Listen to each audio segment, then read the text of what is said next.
Hey folks, Rob Flux here with another Real Deal in the Field, back with Henry Ledingham, one of my former students, at his Bli Bli site, where it's a 1:15 project, mate.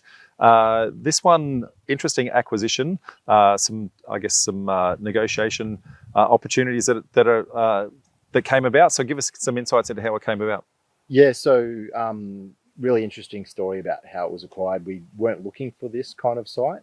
I was originally based down in Brisbane and was looking for a different development strategy up here on the coast. Spoke to an agent that I'd bought from beforehand. He said, come and look at this site. If I'm honest, I didn't really want to look at it, but I felt an obligation to keep that relationship with the agent going.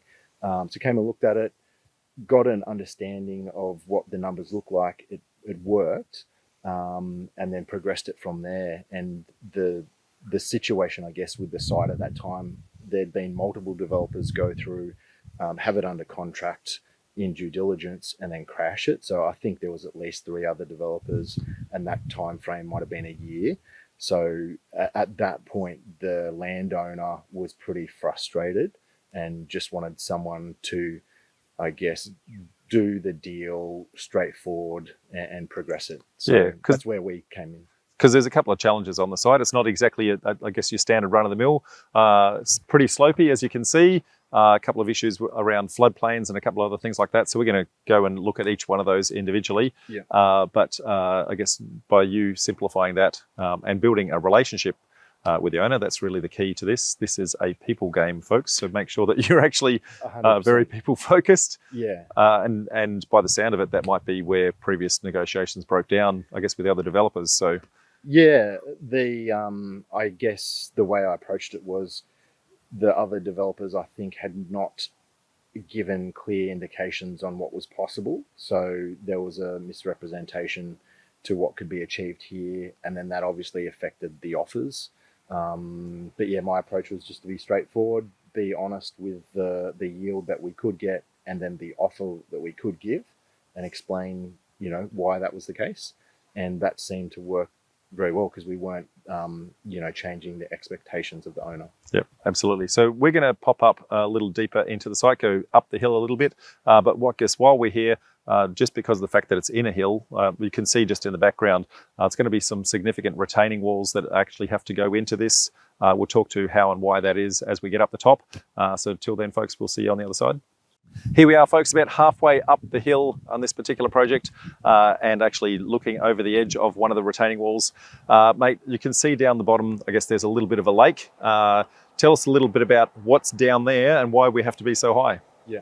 So the area in front of us is a floodplain area. And so what we've had to do to make sure that the land lots we're creating are safe from future flooding is raise the whole site. So there's an average of about 2 meters to like 3 meters that we're raising the land lots, which are behind us. And then this area in front will stay at the low level so that any flooding that comes across the agricultural land in front of us will be able to sit in the floodplain, take that water, and then all of the house lots will be safe. So be able to sit on the back deck with a beer in hand and throw a line out. Throw a line out, absolutely. Park the boat, that sort of thing. That's so have we got any mooring that we've got lined up for that? Well, not yet, but that's a marketing opportunity that I haven't thought of. So you've also, I guess, as part of that process, got to do some rehabilitation of this area. Yep. I guess make it pretty, beautify it, that sort of thing. So you've got a whole bunch of mulch over there that you've pre-prepared. Yes. And you can see some boulders that are going to become the retaining wall. Yeah. Like, what's the work that you've actually got to put into this to make it look pretty? So at a high level, the site is about 2 hectares. So about, let's call it a third of that is rehabilitated, and we have to dedicate that land back to council. And because council always makes the developer pay, I have to mulch all of that area. Then I have to plant a whole bunch of trees, shrubs, and ground covers. And so to reduce the cost of that, because it's fairly significant, when we clear the site initially, we have a tub grinder that mulches all the trees and shrubs and things down. And that's what this pile over here is. We've stockpiled that, and then later on, when we rehabilitate this area, we'll use that. Just repurpose it back in. That's it. Yeah, I mean, it's sort of repurposing what we've had to take away, and then we're adding more trees and shrubs here to extend the sort of nature reserve that's already adjacent to the site. We're just including that into our site. Yeah, very good. Now, the rocks that we've got down here, part of the retaining walls that we're building, we have to incorporate grouted rock walls into that. So these rocks will be repurposed for some of that, again, to reduce some of the costs. Yep, perfect. Now, you can just see in the distance, I guess, a road. So we're actually adjacent to two roads here. So one's a council-based road and one's a state government-based road. So dealing with two different jurisdictions and two different, I guess, just say obstacles. That's it. Yeah, and essentially it's two separate approvals you need, and you need to satisfy both parties, the council plus the government authority that manages that road. And both of the authorities have different requirements, and sometimes those requirements clash with each other. So it's almost like you have to have a round table and say, okay, council, you'd like this thing, and TMR, traffic and main roads, you want this. We can't give you both. Like, what's the middle ground? How can we work this out? Yep. So, and I guess one of those elements was, I guess, no direct access onto the state-based road. So there is going to be, I guess, access up here, I guess, onto the council-based road. So a little bit of, I guess, creative road work, and then I guess some new road outside of your property boundary in order to connect into that network. But I guess we're probably not going to be able to see that today, but what we're going to do in a sec is we're going to go and see how you've actually worked with your adjacent developer. And again, how do we repurpose and work well with our neighbours, folks? So stay tuned. So, mate, this is your site here, I guess, for the next couple of, I guess, levels. But behind that is another developer that's actually doing, I guess, a whole bunch of other stock, and he's done 35 lots, I think, but behind you. That's right. Yep. So the two are actually connected. You're downstream from him. What were the challenges that he had to face where he had to interface with you, and how did you work with him to achieve some of the outcomes that you needed on your project? So the developer behind us, he had an approval, a development approval, but he had a requirement to gain an easement through my site before he could construct. So he had two options. He could work with me and I could grant him an easement, or he could wait for me to fully construct and then he could construct.